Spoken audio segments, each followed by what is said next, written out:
Ito yung sunod mga kababayan. Ano yung sunod dyan, mga kababayan? Ito po. Nako, mga kababayan, kakapasok lang. Good news po ito, mga kababayan.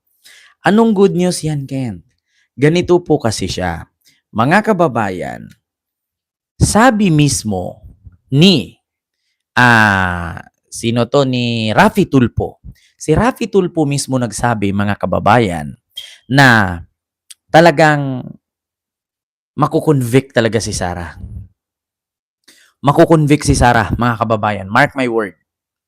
Ayaw ko maghamon kasi pag naghamon ako, sisingilin naman ako ng sisingilin ng mga DDS Tapos sasabihin, kailan ka magilit, kailan ka magilit. Hindi nga nakauwi, ba't ako magigilit? Sabi ko nga, pag nakauwi, magilit ako. So hindi nakauwi, so walang gilit nangyari. So ito, ipaputol ko isang daliri ko, gaganyan na naman ako. So wag na lang, kasi baka magalit na naman yung mga DDS. Mga kababayan, sabi mismo ni Senator Raffy Tulfo, mga kababayan, hindi po Ma'am Ashley Kit, nilagyan ko lang spray net. Wala, hindi po siya, i-brush up ko lang. So mga kababayan, sabi mismo ni Senator Raffy Tulfo na merong 2 o 3 sa miyembro or sa grupo ni Cayetano na lilipat sa Gatchalian Block na. Patay ka diya. Mga kababayan, sino kaya? Paki-comment nga dyan sa comment section, mga kababayan. Sino-sino kaya itong 1, 2, 3 senador na galing sa grupo ni Alan Cayetano na lilipat sa Gatchalian Block? Nako, mga kababayan, mukhang delikado tayo dito. Mga kababayan, mukhang merong iiyak dito, mga kababayan. Lilipat. Nako, lilipat daw. Dito tayo Pakinggan natin, mga kababayan, ang interview ni ni Raffy Tulfo. Ito mga kababayan. Pero sila na sumunod kay Alan Peter, which is very sad. Mga ilan yan, sir? Yung mga possible na maiwanagan? Mga rin 3, 4, I don't know, 5. Mas maganda kung lahat. No commitment yet for tomorrow. No commitment yet, but let's see. Okay. Mapapaulala sa hiling ko.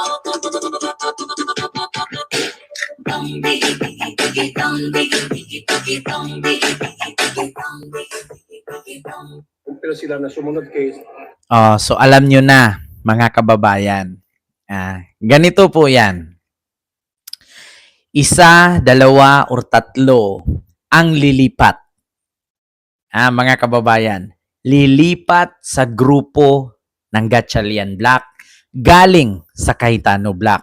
Bigyan ko na kayo, diretso, Loren Legarda, 2 bilyar. Ganun po yun. Loren Legarda, 2 bilyar. Yan po ang lilipat, mga kababayan. So, ngayon, mga kababayan, Legarda, 2 bilyar. Kaya sila 3. So ngayon, ang tanong, mga kababayan, so ilan na ang Gatchalian Block? So may 12 na, 13, 14, 15. 13 sila, di ba? Mga kababayan, 13 na ba? Kasi nandyan si si Villanueva, nandyan si... Ilan na ba sila, mga kababayan? Paki-comment nga. Noong lumipat si Chis Escudero, 12 na sila. So, lumipat si Villanueva, 13 na sila. Ngayon, kung lilipat ang 2 bilyar at si Legarda, 16 na sila. So, ang mangyari ngayon, mga kababayan, ang mangyari ngayon, ito sabi ni Tulfo yan si Raffy Tulfo mismo nagsabi niyan. So ngayon, puntahan natin.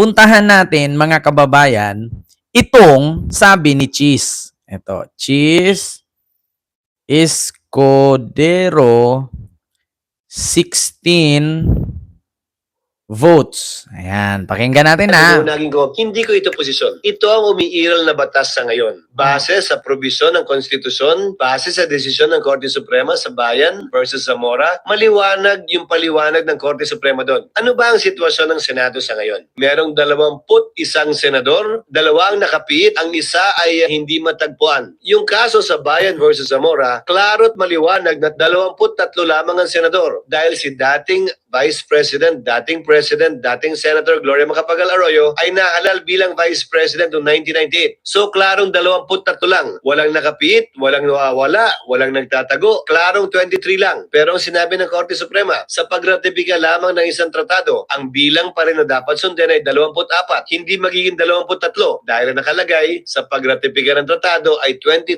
senators. Lalo pa siguro kaya kung impeachment ang pag-uusapan, na karapatan ng isang tao ang pinag-uusapan, hindi lamang karapatan ng isang tao, mandatong binigay sa kanya ng milyon nating mga kababayan. Mas dapat siguro na maging Mamida, stricto tayo ano tulad po, ng sa pagratipika pagkalinawan. sa mga tratado. Gaya ng sinabi ko, ito ang Ma'am Nida, pagkalinawan, hello po sa'yo dyan, ma'am. O, pakinggan yung mabuti si Cheese Escudero. Kahit 23 lang ang senador, ang nasa batas ay 24 pa rin ang bilang. So, kung 24 ang bilang, o kahit 23 yan, 16 pa rin ang kailangang boto para makonvict ang isang impeachable official. So ngayon, aabot na nga ba ng 16? Yes po. Bakit? 13 na po sila nung lumipat si Cheese at si Joel. Ngayon, magiging 16 sila kung lilipat ang 2 Bilyar at si Ligarda. So ngayon, porket ba lumipat yung 3 ay ma-impeach na ba si Sara at ma-convict? Yes, kung bubuto silang lahat, 16. Ngayon, ang tanong mga kababayan, so totoo nga pala ang sabi, pag lumipat ka, absuelto ka. kasalukuyang batas na umiral. Naalala ko yung aking professor sa constitutional law, the late former Professor Perfecto Fernandez. Sabi niya sa amin, when the trial court makes a mistake, it is appealable to the Court of Appeals. When the Court of Appeals makes a mistake, it is appealable to the Supreme Court. If the Supreme Court makes a mistake, it becomes part of the So, maraming salamat po sa nagpalipad kay Ma'am Sambalinia Germa. Sambalinia Germa. Salamat po, ma'am, no? Sa yung super chat, nakakaaliw daw ang ating channel. Ganun talaga, ma'am, kasi pag lagi kang nakangiti, lagi kang bata. Pag lagi kang nakasimangot, nako, kamukha mo na si Topacio. the law of the land. Ito ang umiiral pong desisyon ng Korte Suprema, sang-ayon man po tayo o hindi. Kaya nga sinabi ko, kung sino man ang hindi sang-ayon sa posisyong ito, hindi lamang ng presiding officer, pati na rin ng impeachment court. Dahil wala namang umapela o naghahanap ng rekonsiderasyon sa aking pasya. At sinabi, may pagkakataon silang iakyat ito sa Korte Suprema dahil justiciable controversy na ito. Depende siyempre sa pagpapasa ng Korte Suprema din, sa palagay ko, pwede nang iakyat at hinug ito. Bakit ko sinasabi ito? Ang impeachment process ay highly political. Klaro naman po, hindi ba? Na may magkabilang panig na magkaiba ang sinusulong. Pabor o kontra man sa impeachment, pabor o kontra man sa nasasakdal. Hindi ba dapat lamang na kapag natapos ang impeachment, tapos na rin ang gulo, away at bangayan? Impeachment ang proseso para tumuldok dito sa prosesong ito. Ang pangit naman at ang lungkot, kung matapos namin magdesisyon na may 14 o 15 boto, dun pa lamang mag-aaway-away uli. Ay convicted, ay acquitted. Dahil magkaiba sila ng pananaw. Sana kung sakasakali, mapagpasyahan ito ng Korte Suprema kung may aakyat man sa Korte Suprema bago pa man magkaroon ng pinal na kapasyahan ng Senado. Ayun, Ma'am Marites Mosne, salamat po ma'am sa yung $20 super sticker. Thank you so much po. At sa Sirisa Force, hello po sa inyong lahat. So ngayon, klarong-klaro po mga kababayan, mismo sa podcast ni Cheese Escudero yan na Danny Enrera, hello po. Ma'am Nini TV Vlogs, hello. So mismong si Cheese nagsabi, sundin dapat ang konstitusyon. Konstitusyon dapat ang mananaig. So sa madaling salita, kaya pala sabi nila, kampante sila na aabot daw sa 16 votes. Mga kababayan, kasi marami talagang babaliktad. Bakit? Kasi alam mo mga kababayan, no, nung napansin ko, nung bumaliktad si Cheese Escudero, nawala yung kaso. Noong bumaliktad si Joel Villanueva, mukhang akala ko ba 2 weeks pagkatapos kay Jinggoy makasuhan si Jewel, pero mukhang nawala naman yata ang kaso ni Jewel. So, siguro yung 2 bilyar babaliktad na lang din siguro para mawala din yung issue nila. At baka naman kung sakali si Legarda babaliktad din kasi natamay pa naman yun sa maleta. O di sabihin natin na si Bongo. O baka si Bongo pag bumaliktad mawala yung warrant sa ICC at hindi na siya makasuhan. Mga kababayan, sabi ko nga sa inyo, 2 weeks daw makasuhan na si Jewel eh. Diyos ko, papatapos na yung buwan eh. Patapos na yung buwan, wala pa yung kaso si Joel. So, totoo nga yung sinasabi na pag tumalon ka, absuelto ka. Oo, pero wag ka tumalon sa teres ha, mahaba-haba yan, pilay kapag bagsak. Pero maniwala ako mga kababayan, tatapusin itong impeachment. Kapag ka natapos ang impeachment, mukhang doon na yata magsunod-sunod. No? Mga kababayan, ako, patay tayo diha. So, klarong-klaro ha. Sabi mismo ni Senator Raffy Tulfo, mga kababayan, na ito po yun na kawawa naman to. Ito ha, mga kababayan, trending ito isang rider no na sinaksak ng ice pick. Sinaksak ng ice pick. Ito ba yun o sinaksak o binaril? Mga kababayan, kawawa naman. Oo, sinaksak ng ice pick, namatay, no? Napanood nyo ba yon mga kababayan? Yung rider na taga Cavite na hinold up na, sinaksak pa. So, pakinggan natin si Raffy Tulfo, mga kababayan. Wait lang ha, mga kababayan, kasi ano ba to? Ito, si Raffy Tulfo. Ulitin ko ha. Pero sila na sumunod kay Alan Peter, which is very sad. Mga ilan yan, sir? Yung mga possible na maiwanagan. Mga rin 3, 4, I don't know, 5. Mas maganda kung lahat. Ha? No commitment yet for tomorrow. No commitment yet, but let's see. Pero sila na sumunod kay Alan Peter, which is very sad. Mga ilan yan, sir? Yung mga possible na maiwanagan. Nako, mga kababayan, Diyos ko. Patay tayo. Pumunta kami ng Lark because we were given. Diyan naman tayo dayon. Yan na agad ang pag-uusapan natin dito. Mukhang mawala yata ang impeachment nito eh.